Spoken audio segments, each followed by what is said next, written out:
Hang in there, it is. Smylie Kaufman for 61. Wow. I'm Smylie Kaufman, and this is The Smylie Show.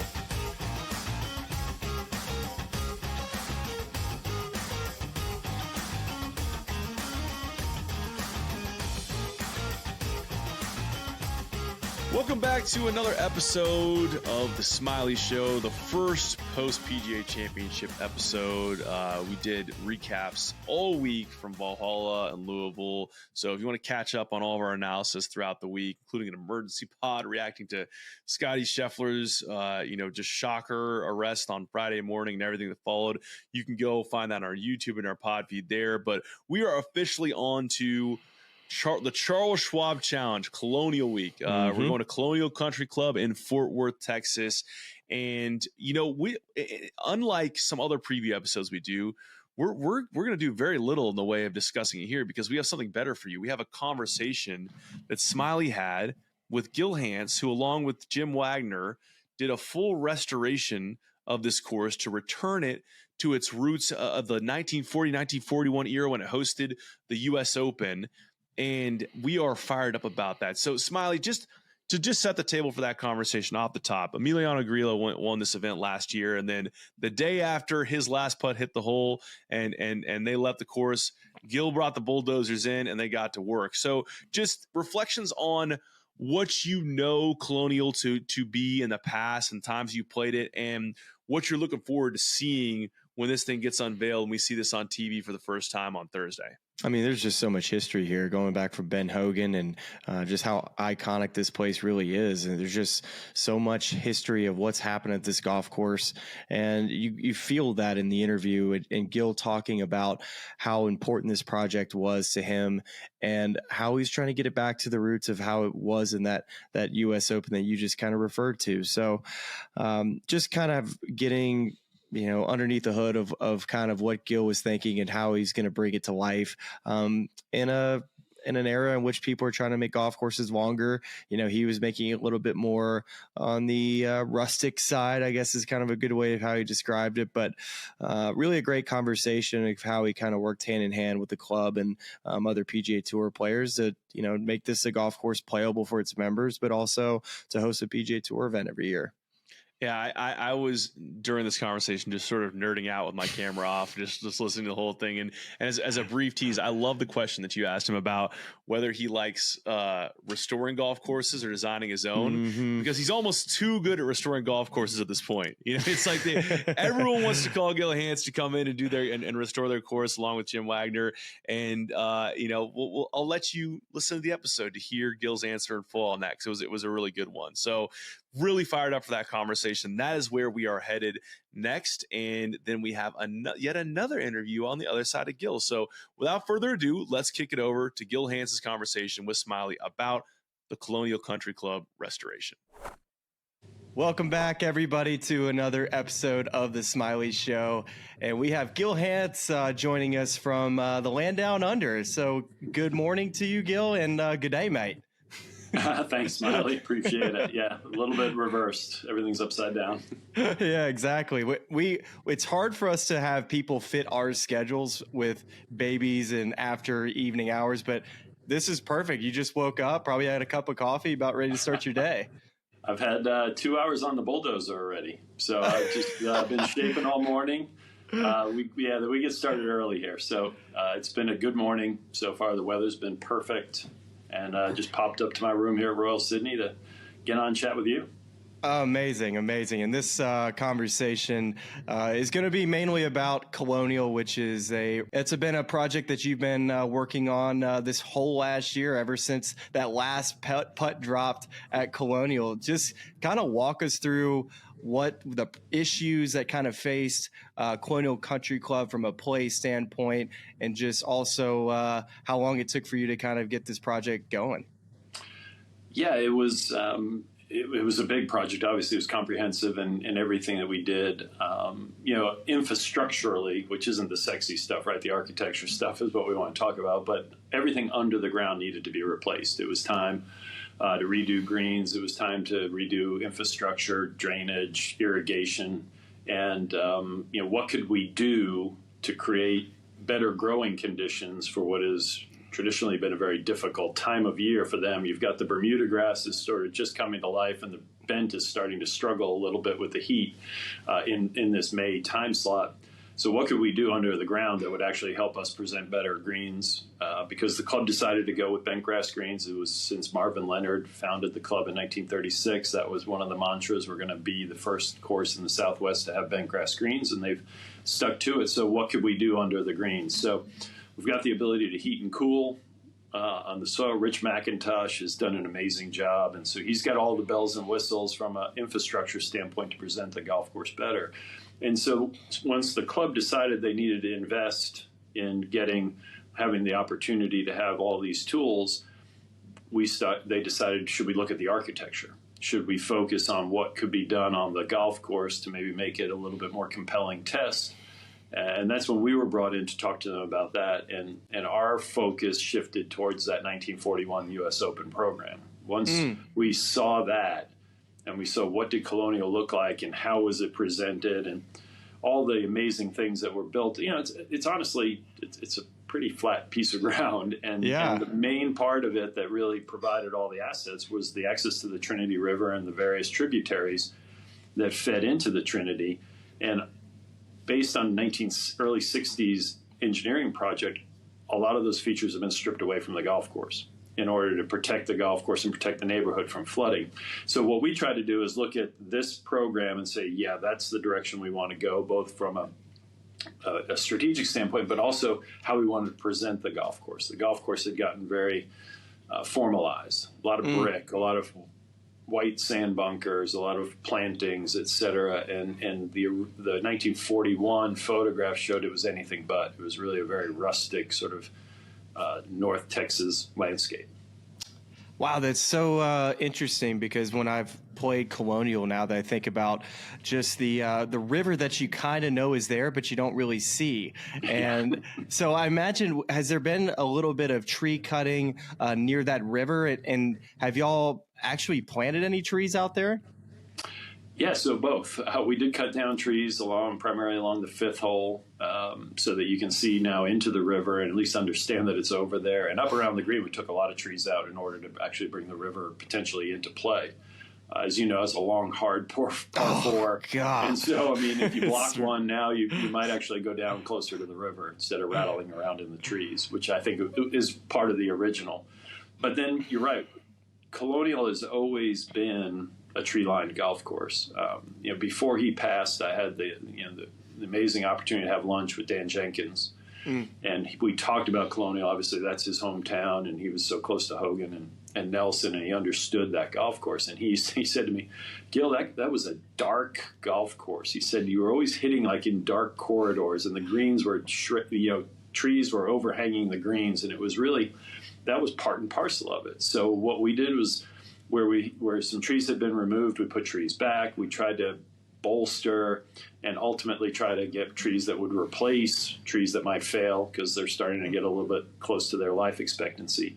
So we have probably a well-deserved reputation for cutting a lot more trees. I was about to ask you that. I think this one we might actually have a net plus on the overall golf course. Oh man, I think there's traditionalists and guys that love playing old school golf courses that are cheering right now that there's been trees added to a restoration project. And you kind of touched on, would you call it a barranca that kind of runs through, or a creek? What would you call it? Yeah, we've had all kind of barranca, but then I was corrected by a Texan who said, "Well, that's a Southern California term. That's not. We call them dry washes here." So. All right, dry washes. So dry washes is that's a part of Colonial Country Club. It kind of works its way through the golf course.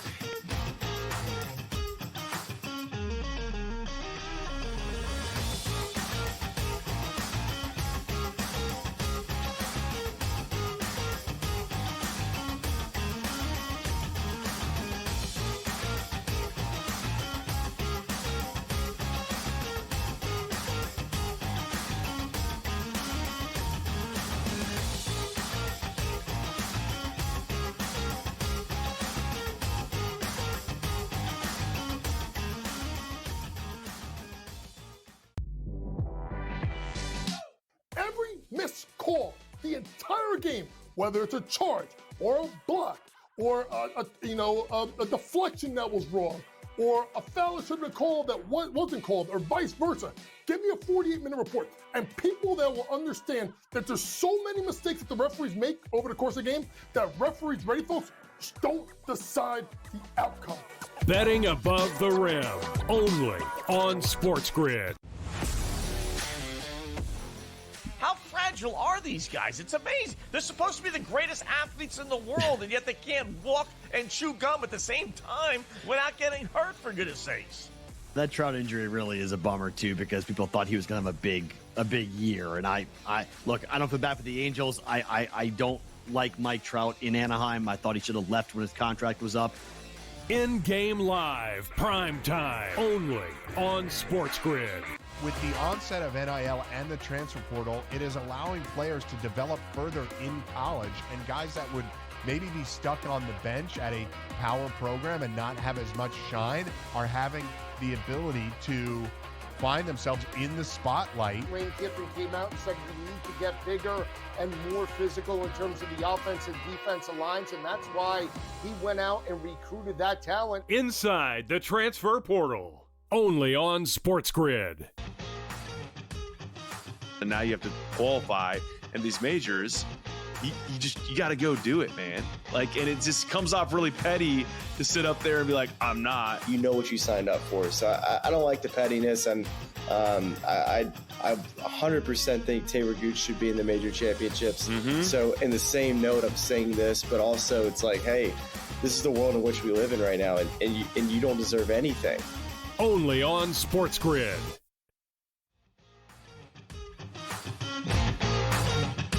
I think if I recall correctly, the 8th hole is one of the biggest changes that y'all have made to the golf course from just a general layout standpoint. Just kind of tell us exactly what the changes made on the 8th hole and what y'all are trying to improve on. Yeah, so we had this great photograph, or had a number of photographs of that hole. And the Trinity River, before they straightened it in the 60s, used to zigzag and weave its way around. And they had several golf holes that basically were impacted by it. And the 8th was one of those. And then when they straightened the channel, they moved the green away and kind of inland, so it really didn't have any, I mean, unless you hit the world's biggest block, you're not going in the river. And so we couldn't replicate that just for permitting reasons with the Trinity River. But we did look, and there's a tributary, the one that actually runs in front of 15, 17, 18, 10, and then runs all down the right-hand side of 11. That tributary actually exits the property right where the 8th tee was. And so what we did was we built the mirror image of the golf hole, the 1941 hole that we've got the photos of Hogan. And so now instead of the water being on the right side, it's on the left side. Green sits up on this huge bluff, and it's 30 feet down to the water. But we looked at the bunker patterns. We did the best we could to try and figure out what the green looked like, and through the descriptions in the program, but also the photographs. And we feel really good about what we built there. It's definitely a dramatic change. Because that 8th hole never really fit the golf course. I remember playing it. It just was a random hole that just kind of appears in the little forest area by the river. And now that tee box, it used to be pretty far back there, I imagine it's allowed you to maybe push back the 7th hole a little bit, or maybe find a little extra room there at number 7. We did, yeah. So now the 7th green goes back, and I mean, not quite to the river, but it goes back pretty far. We extended about maybe 30 yards.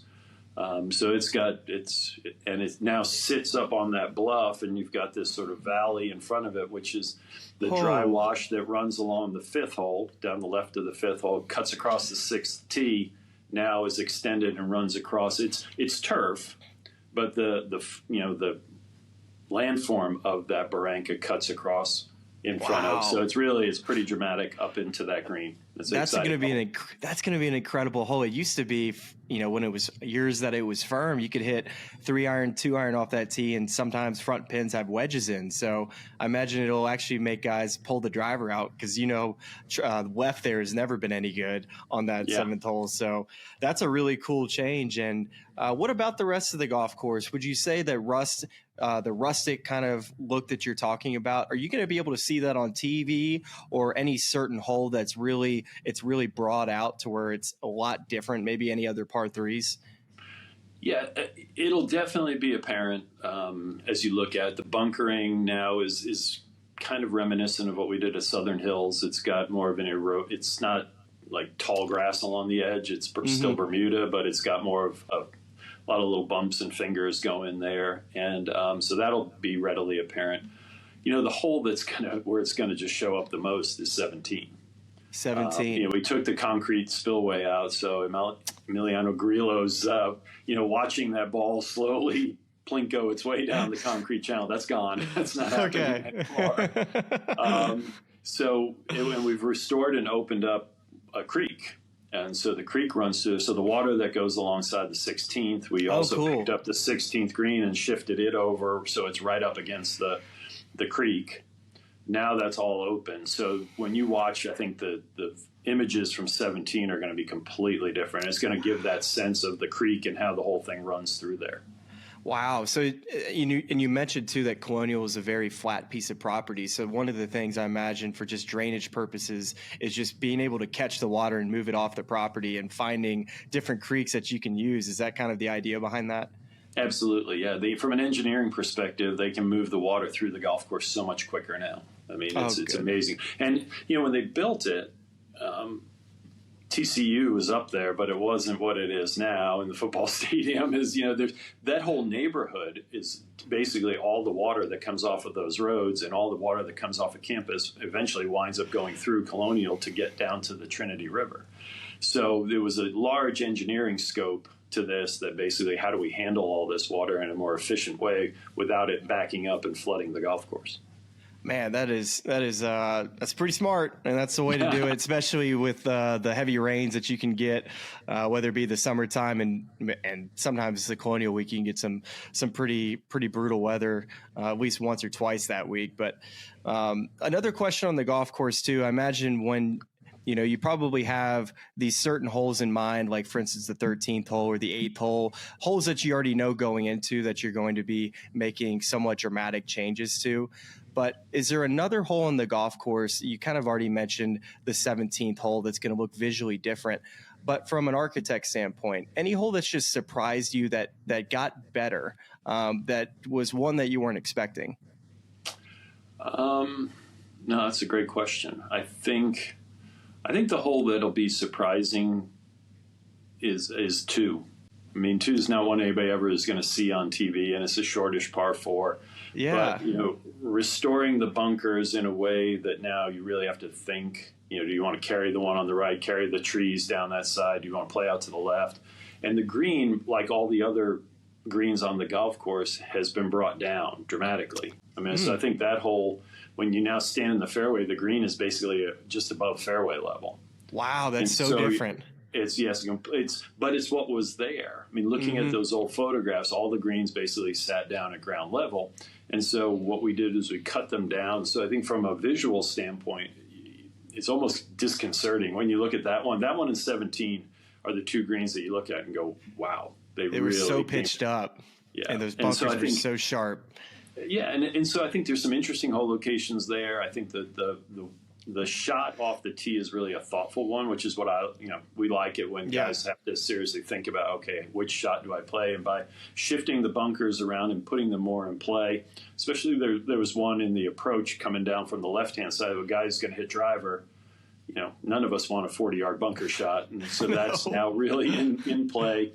And I think in all honesty, when you've got greens that sit up and they're kind of apparent where the definition is, as a player, you probably focus a little bit more on hitting that shot. But when they sit down, like I said, it's almost a bit like you get a little bit lackadaisical. Like, okay, it's almost too simple. And I'll be curious to hear the players' reactions when they see sitting down. We know from a member standpoint, it's going to be much more playable and much more accessible.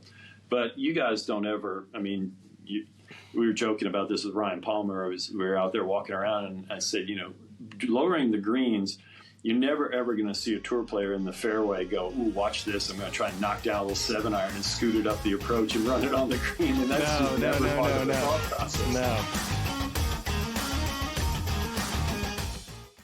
The Bostonian versus the book. That was Aaron Rodgers' thing.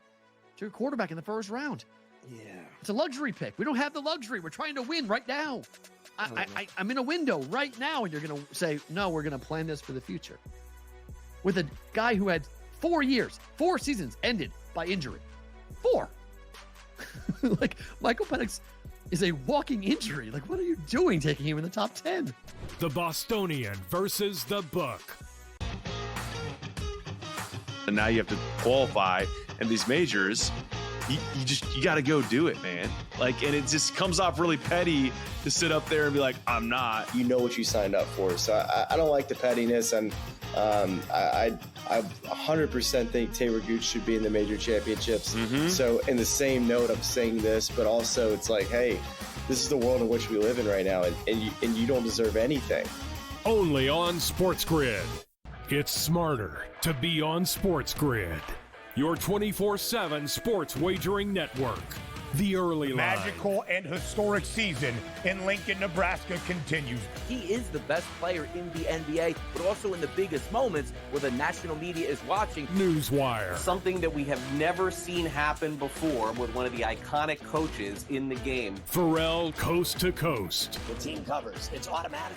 It's every time. Not sometimes. It's every time. Game time decisions. Luka is actually far more dangerous from 3 on the road this year than at home. This game here tonight, you may want to consider taking as many points as humanly possible. In-game live. Prime time. We got not 1, but 2 coaches fired systems in place. Sports Rage Late sort Night. of has letdown written all over it. It's going to be hard to match the emotion that they played with the other night. It's smarter to be on SportsGrid.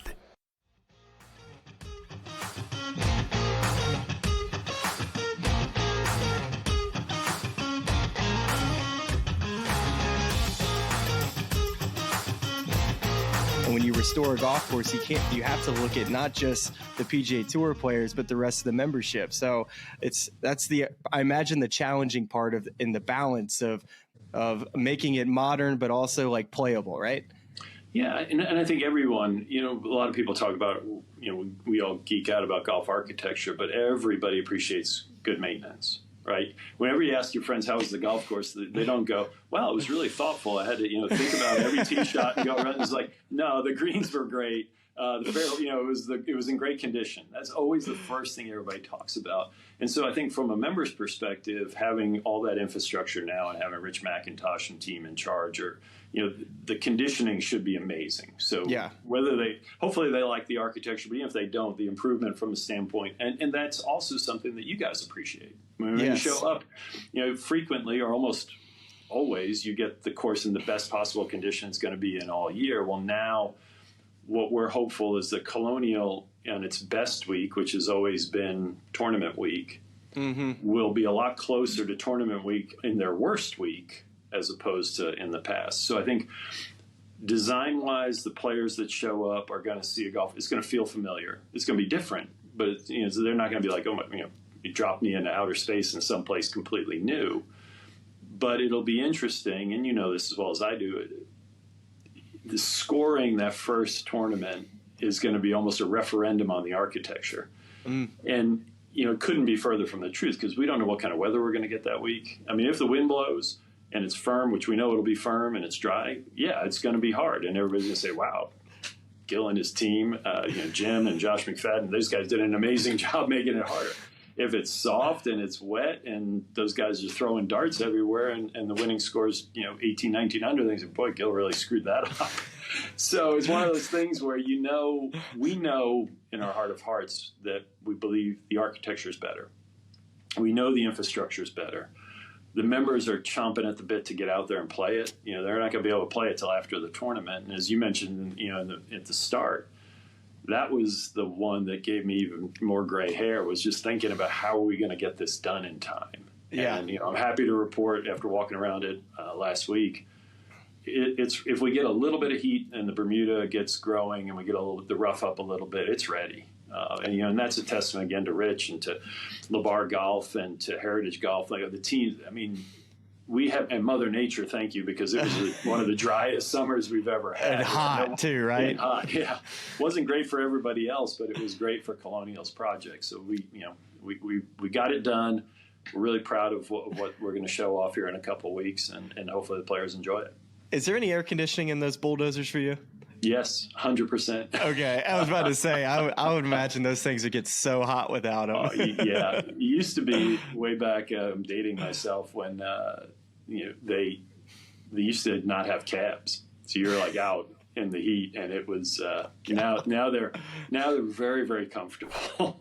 Last question for you here, and you've been involved in a bunch of high-level restoration projects. You mentioned Southern Hills and also here Colonial and a bunch of other ones. From your standpoint, do you enjoy doing these projects more, or do you like the ones where you have just an open piece of land where you're able to kind of have the canvas and be an artist and create something that has Gil Hanse's name on it? Definitely a new course. Because of the creativity, because of the freedom, the flexibility. Now, don't get me wrong, we love doing these projects, and when we sign up for them, we understand that, our focus is going to be Perry Maxwell, it's going to be Tillinghast, it's going to be Rayner, it's going to be those guys, and we're 100% comfortable working in that world, and we learn a lot.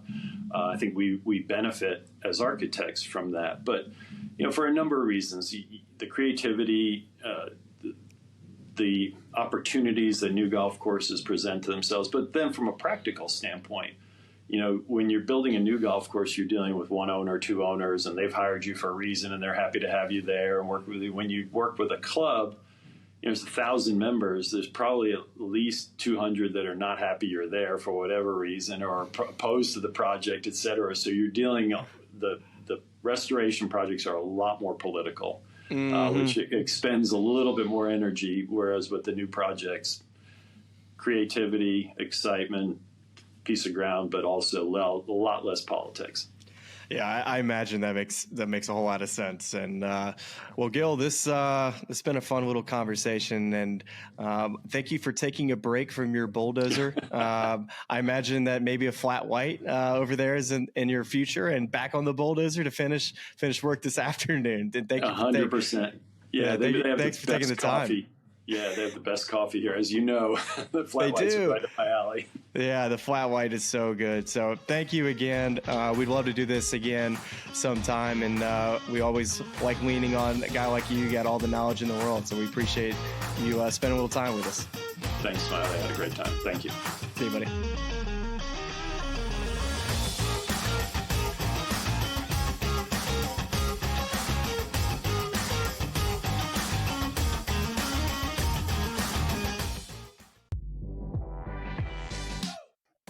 Missed call the entire game, whether it's a charge or a block or a deflection that was wrong or a foul that should have been called that wasn't called, or vice versa. Give me a 48-minute report, and people that will understand that there's so many mistakes that the referees make over the course of the game that referees, ready folks, just don't decide the outcome. Betting above the rim, only on SportsGrid. How fragile are these guys? It's amazing. They're supposed to be the greatest athletes in the world, and yet they can't walk and chew gum at the same time without getting hurt, for goodness sakes. That Trout injury really is a bummer too, because people thought he was going to have a big year. And I look, I don't feel bad for the Angels. I don't like Mike Trout in Anaheim. I thought he should have left when his contract was up. In-game live, prime time, only on SportsGrid. With the onset of NIL and the transfer portal, it is allowing players to develop further in college, and guys that would maybe be stuck on the bench at a power program and not have as much shine are having the ability to find themselves in the spotlight. Lane Kiffin came out and said we need to get bigger and more physical in terms of the offense and defensive lines, and that's why he went out and recruited that talent. Inside the transfer portal, only on SportsGrid. And now you have to qualify in these majors. you got to go do it, man. Like, and it just comes off really petty to sit up there and be like, I'm not. You know what you signed up for. So I don't like the pettiness, and I 100% think Taylor Gooch should be in the major championships. So in the same note, I'm saying this, but also it's like, hey, this is the world in which we live in right now, and you don't deserve anything. Only on SportsGrid.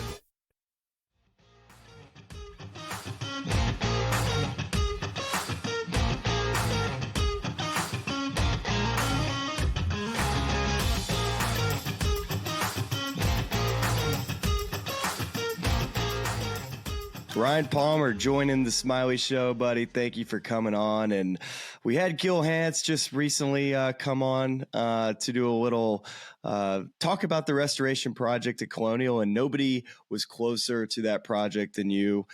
Ryan, just give us a state of where the golf course is and just kind of, where your expectations were before the project and where the finished project is now. Yeah, first off, thanks for having me, Smylie. But no, I'm excited for it. First of all, it's been a long year for Colonial, but I was out there a couple weeks ago during Nelson and walking around doing some media, and it's going to be awesome. Going back to the beginning, I was I say cautious. I don't want to say cautious, just skeptical, I guess.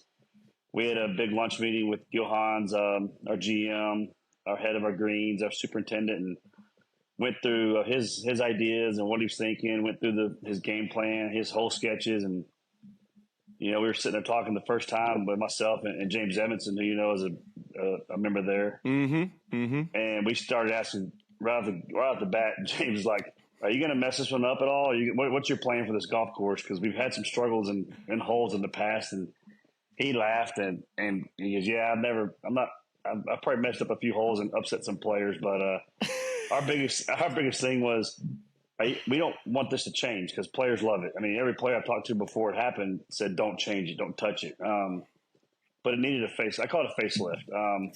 Yep. But we went through every hole and we talked about the greens mainly. Hey, are you planning on changing greens or what's your plan? And he said from the beginning, I'm going to laser the greens and put them pretty much back to what they were, slopes and dimensions. And so that had put a good feeling in our thoughts. And, then we went out there, went through the golf course and talked about a lot of things. And it was really cool to be a part of it. I haven't been part of any kind of golf course design, but the history of Colonial and being a proud member there, it really, it was an awesome feeling. Very honored to help him out with it. And, it was cool to go out there during the destruction and seeing him on the bulldozer. That showed me a lot, when Gil's out there moving dirt, tells you his love for it and his pride he has. And I'm excited about it. I can't wait to play today. I haven't played it yet, but I'm excited for the players to see it.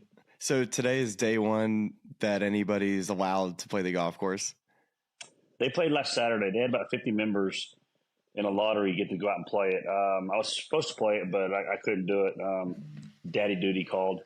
But from what I hear, everybody loved it.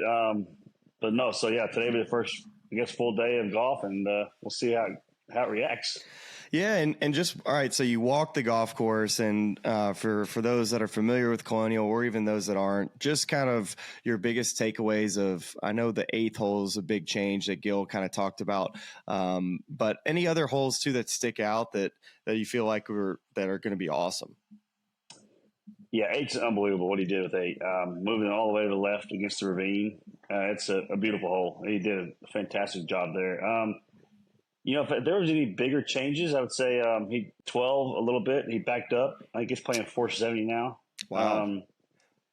For those that know Colonial, you can't get to the right bunker. You can't carry the left bunker. Really?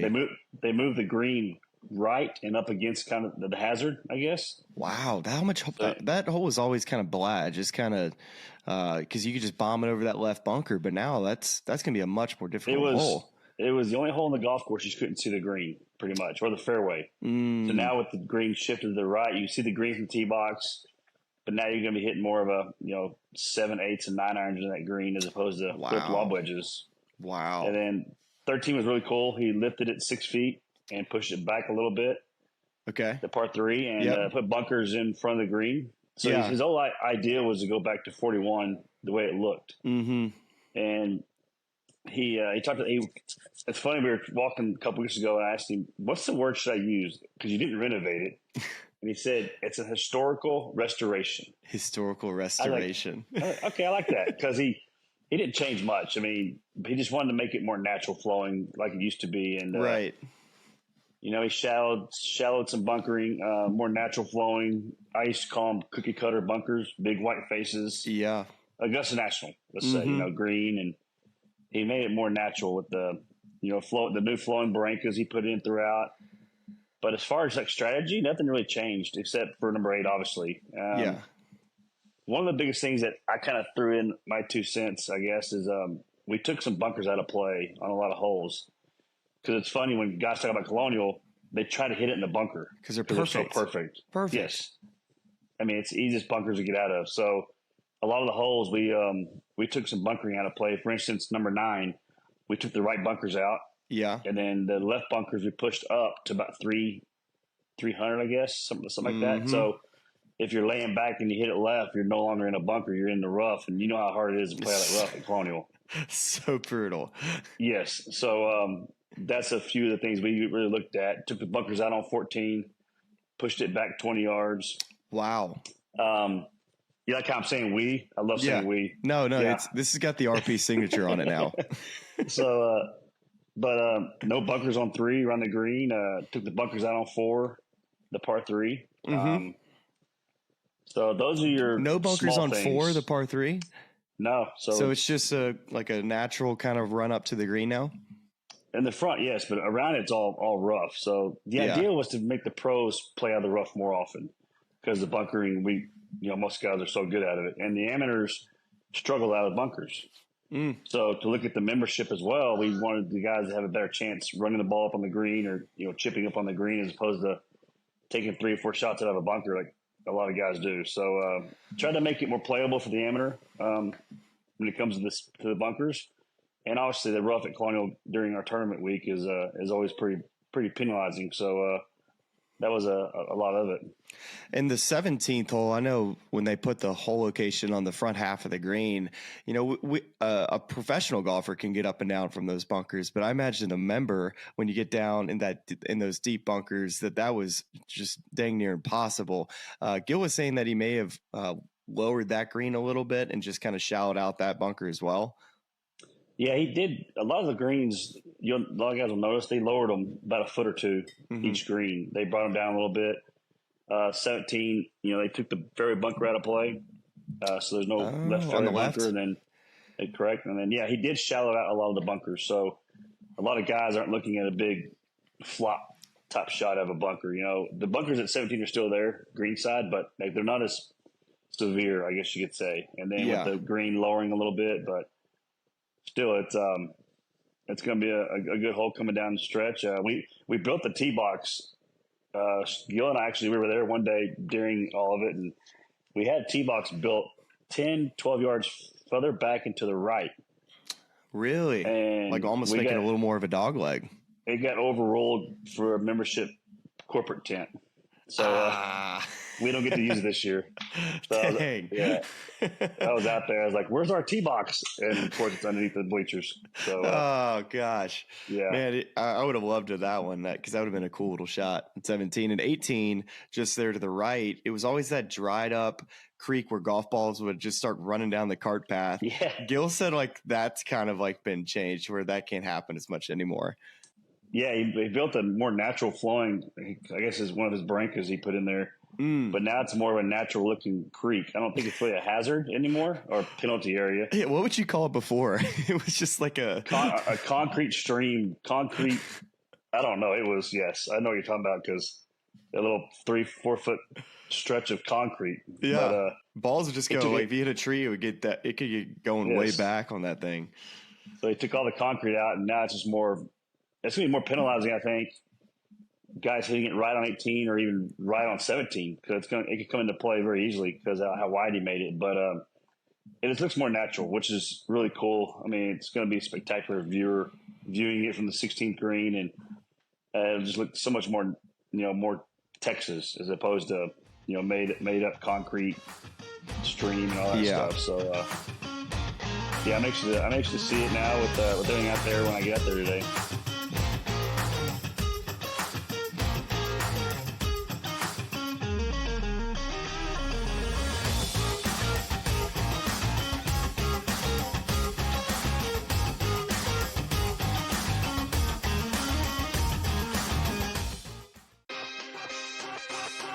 And any book that has Mason Miller is not only not listed, he's not even priced. Like Colton Cowser is priced as if Mason Miller doesn't exist. They don't think he's going to meet the innings required, minimum, whatever things. That there might be some stipulation that they're going, we're going to put him in there and he's not going to be eligible to win. And we're going to have to give all the bets back. Game time decisions. Only on SportsGrid. And now you have to qualify, and these majors, you got to go do it, man. Like, and it just comes off really petty to sit up there and be like, I'm not. You know what you signed up for. So I don't like the pettiness, and I 100% think Taylor Gooch should be in the major championships.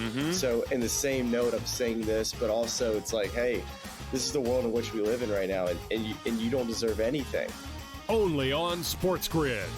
It's smarter to be on SportsGrid. Your 24/7 sports wagering network.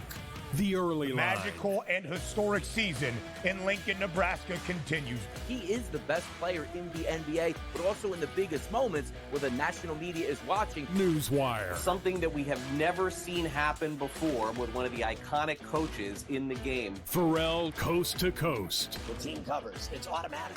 It's every time. Not sometimes. It's every time. Game time decisions. Luka is actually far more dangerous from three on the road this year than at home. This game here tonight, you may want to consider taking as many points as humanly possible. In-game live. Prime time. We got not one, but two coaches fired systems in place. Sports Rage This Late sort of Night. has letdown written all over it. It's going to be hard to match the emotion that they played with the other night. It's smarter to be on SportsGrid.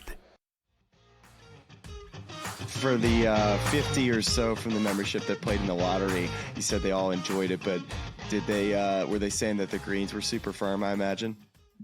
Yeah, I talked to the GM a little bit, and I really didn't hear much on the firmness, but somebody said they were out there, and I tend them to be pretty firm. I mean, that's usually what happens when you get new greens because they haven't had time to grow through and everything. So I'm sure they'll keep them pretty moist just to make sure, but I mean, I think they'll keep them a little firm as possible. It's going to be tough.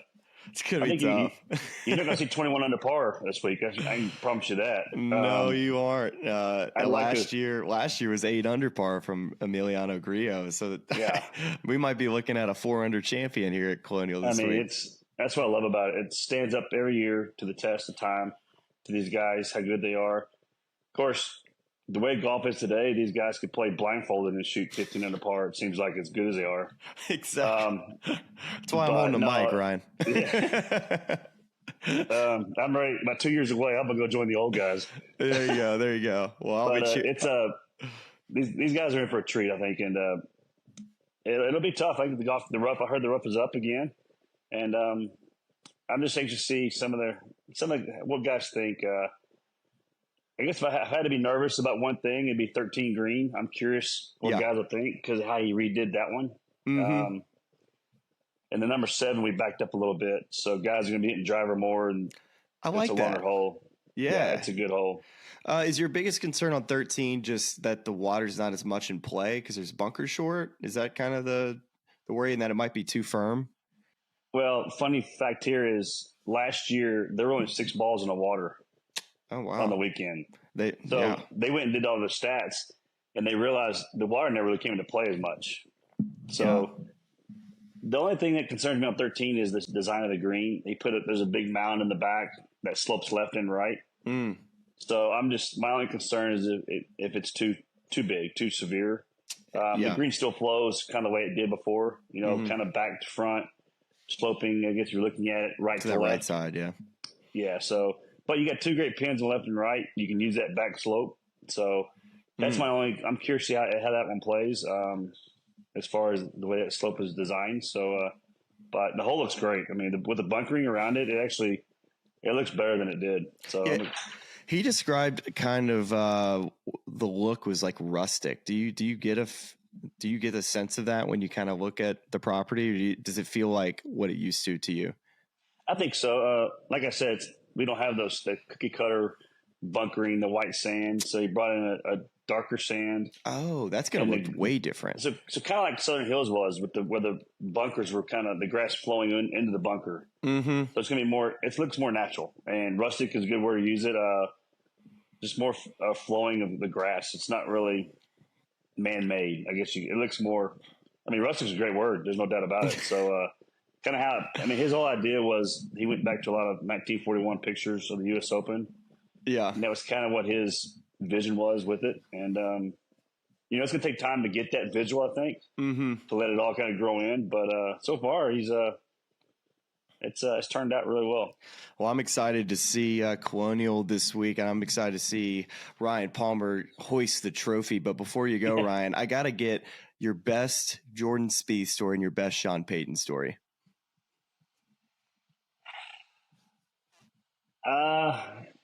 My best Jordan Spieth story? I mean... I feel like the one that comes to mind for me, it was at the Zurich. Was it one of you that waded up in the water or something like that? Oh, Jordan did, 100%. Yeah. Was it Jordan? The year before he finished third, and we're on 18, and we were either on the cut line or one. I think we were on the cut line. Yeah, of course, I put him in the wrong spot, but he chose to lay up, and he laid up in the water. They're gonna be bogey or double. And don't miss the cut. Yeah, but I will say that the stands are no longer there. That saved him when he won Colonial a few years back. I got finished third, but he hit it left in the rough on 17 and hits this ball that would have been on 14 fairway. Mm-hmm. It was so hot. And it hits the stands, stops, gets his drop, and guess what Jordan does? What does Jordan do? Makes it. Chips in. How good was that chip? It was unbelievable. Yeah, it was one of those deals. That's why you see me watching him and just kind of laughing like, shocker. And so my favorite Sean Payton story real quick, he caddied for me at Greenbrier one year. Oh, yeah.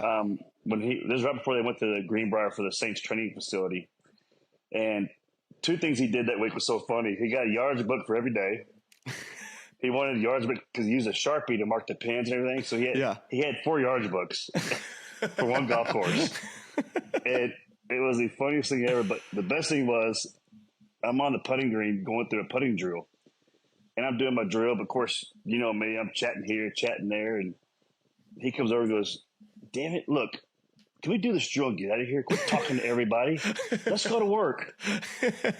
And they were going. Oh, ball coach coming in. Oh, ball coach came out. They were going to the range for the first round. He goes, all right, look, let's get on the range. Can we not talk to everybody on the range today? Just go practice, warm up, and get out. I mean, let's go to work. So he's trying to play golf that afternoon, probably. Yeah, and he got stuck with the rain on Tuesday in a practice round. Oh gosh! And he said, man, I feel for these caddies. These caddies need 3 arms. He's got the bag in one arm, the umbrella, and a towel. So I love Sean, man. Sean, does he have you convinced that Bo Nix was the correct pick? Does he have you convinced and bought in? I talked to a few guys, but I remember we talked before the draft, and I know he was a big fan of McCarthy. Yeah, from Michigan. But he liked Bo Nix too. I mean, they're comparing. He definitely compared Bo to a lot about Drew Brees. So he had a lot of comparisons with him, and those are his 2 guys. So Ryan, do you remember? I think you may have even been there the year at Zurich. I went and met at Sean's office. This is the year that Patrick Mahomes got drafted, and he was telling me who he liked before the draft. He was like Zay Jones, and we really like this quarterback that we're going to go try and get from Texas Tech named Patrick Mahomes. And I was like, man, I was thinking to myself, that's a bit of a reach, but good for you. And then of course somebody jumps up right in front of him before they take him. Yeah. So that week we, Jordan and I and Growler and James went to the draft room the day of the draft, Thursday night. And we're sitting in there and Drew Brees walks in the draft room with 2 of his buddies. And Sean said Drew never comes to draft. And so Sean comes over to us and goes, hey guys, watch this. I'm about to go tell Drew we're drafting Patrick Mahomes. And so he walks over. Of course, he's talking to him, telling him. And then he loved Patrick Mahomes. He wanted him bad. Really? And then, of course, the trade happened, and, they don't get him. And they end up having one of their best drafts in a long time in New Orleans. So, it was he definitely wanted Mahomes, that's for sure. That'd be like walking up and telling Aaron Rodgers, hey, we're about to draft Jordan Love. I imagine, but probably Drew Brees can handle that a little better than Aaron would, I imagine.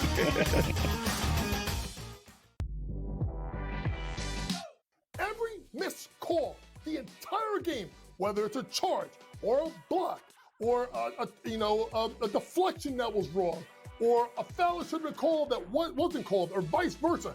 Give me a 48-minute report. And people that will understand that there's so many mistakes that the referees make over the course of the game that referees, ready folks, don't decide the outcome. Betting above the rim, only on SportsGrid. How fragile are these guys? It's amazing. They're supposed to be the greatest athletes in the world, and yet they can't walk and chew gum at the same time without getting hurt, for goodness sakes. That Trout injury really is a bummer too, because people thought he was going to have a big year. And I look, I don't feel bad for the Angels. I don't like Mike Trout in Anaheim. I thought he should have left when his contract was up. In-game live, prime time, only on SportsGrid. With the onset of NIL and the transfer portal, it is allowing players to develop further in college, and guys that would maybe be stuck on the bench at a power program and not have as much shine are having the ability to find themselves in the spotlight. Lane Kiffin came out and said we need to get bigger and more physical in terms of the offense and defensive lines, and that's why he went out and recruited that talent. Inside the transfer portal, only on SportsGrid. And now you have to qualify in these majors. You got to go do it, man. Like, and it just comes off really petty to sit up there and be like, I'm not. You know what you signed up for. So I don't like the pettiness, and I 100% think Taylor Gooch should be in the major championships. So in the same note, I'm saying this, but also it's like, hey, this is the world in which we live in right now, and you don't deserve anything. Only on SportsGrid.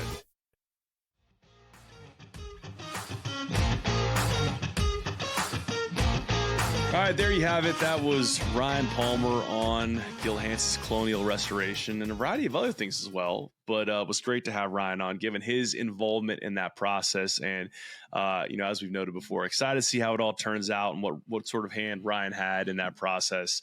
But now we are flipping over to a portion of the show that I guess we used to really look forward to, maybe feel a lot of pressure around the one-and-done picks. But the update of the one-and-done picks is that there is no update because we both missed the cut last week with John Rahm and Ludwig Oberg. And in fact, the person on the show who did the best was a guest, Fat Perez, who took Sahith Theegala. So we're really hoping you tailed Perez's picks and neither of ours, because we would have earned you exactly $0. Our apologies. We're now 6 for our last 13th, but I'm feeling a big bounce back week coming here. At the Charles Schwab Colonial. I'm really feeling excited. There's some guys I like on this board, and so I'm just going to kick it over. It is your first pick this week. So how are you feeling? What kind of names you have in the mix this week, and who you going with? Oh gosh, I have too many, really too many. Can I just list off the names I'm like thinking? Yes, because we're getting full prognosticator mode. If you name them, we can claim them. I can't decide if I just want to go ahead and just take Tony Finau. Okay. I think he seems like to me is like a top 15 lock. I just think he's hitting it too well with his irons. He hits it high up in the air, which is why with the firmer greens, I'm kind of leaning towards Tony Finau. I'm also really considering taking like some sleepers. Like I think Lee Hodges is a guy that had a really good week last week. Tom Hoagie's a really good iron player, but I'm a little worried about just playing at home and him just having too much pressure on himself. I don't know, but that'd be a great story. Yeah. Justin Rose is another one who just played well last week at the PGA Championship. So I'm thinking like, you know what, maybe if he has the ball striking there, he can putt his way to a win. He's won at Fort Worth before. And that's why I'm thinking I'm probably going to take Justin Rose. I'm not in love with it, but I'm I think I'm going to save Tony Finau for like a Rocket Mortgage. It just seems like to me that's a no-brainer week for him. So I'm going to take Mr. Justin Rose. I love that pick so much because I was between two guys, and Justin Rose was the first guy that came to mind because, as you noted, he won this event in 2018. If you're looking at some kind of key metrics and stats that inform decisions here, he's one of the guys' names keeps popping up. It feels like he's coming off a T6 performance in the PGA Championship. Was sitting at great, had a he shot 64 on Saturday and then followed it up with the 69 on Sunday, and so he's playing great right now. But then I said to myself, Charlie, that's not who you are, man. Like you gotta. Think about when you were doing well in this one and done. You were just kind of pulling names. You're pulling rabbits out of hats. You had, Jake Knapp, Akshay Bhatia. We got to go deeper on the board than this. And so I'm going to a guy who I absolutely love. I tried to take him at the Byron Nelson, but he was not in that field. And I feel like this is a stone cold lock. This guy's winning the tournament. It's a Charlie Hume guarantee. Austin Eckroat. Yeah, it's a great pick. It's a great pick. I saw Austin's name and I considered him this week, but it's hard to win twice in the same year, and I just want to pick a winner. I do think Austin Eckroat just seems like an automatic top 20 this week based on how good of a ball striker that he is. I think he'll have no problems out there. So I think it's a really good pick, and I'd love to see Austin Eckroat get his second win of the year because he had a good week last week too. He was T18, the PGA, 67, 67, 69, 70. Yeah, I mean, in all seriousness, I mean, obviously it's going to be hard to win twice on the PGA Tour, especially as a guy who's not necessarily a household name yet. But every time I watch Austin play, I love so many parts of his game. And he just feels like one of these guys that, is could be a stalwart in that top 50, even that top 30 East Lake crew going forward, given more time and experience. And so it's probably one of those guys that I'm a little bit too in love with when I look every week to fill out a DFS lineup or make a one and done pick, but so be it. That's just how these things work. So I'm riding with Austin Eckroat this week. Amazing. You're riding with Justin Rose. I love both of them. We'll put both those in DFS lineups, of course. There are not prices yet at the time of recording, but we are going to ride with those two guys. So there you have it. Those are the Colonial one and done picks, and that is the conclusion of this episode. Hope you enjoyed hearing from Gil Hanse, Ryan Palmer, and we'll be back here on Sunday or Monday, depending on the timing of my golf trip to Sandhills, to recap all the action from Fort Worth. We're looking forward to seeing you then. Thanks for watching and listening, and we will talk to you then.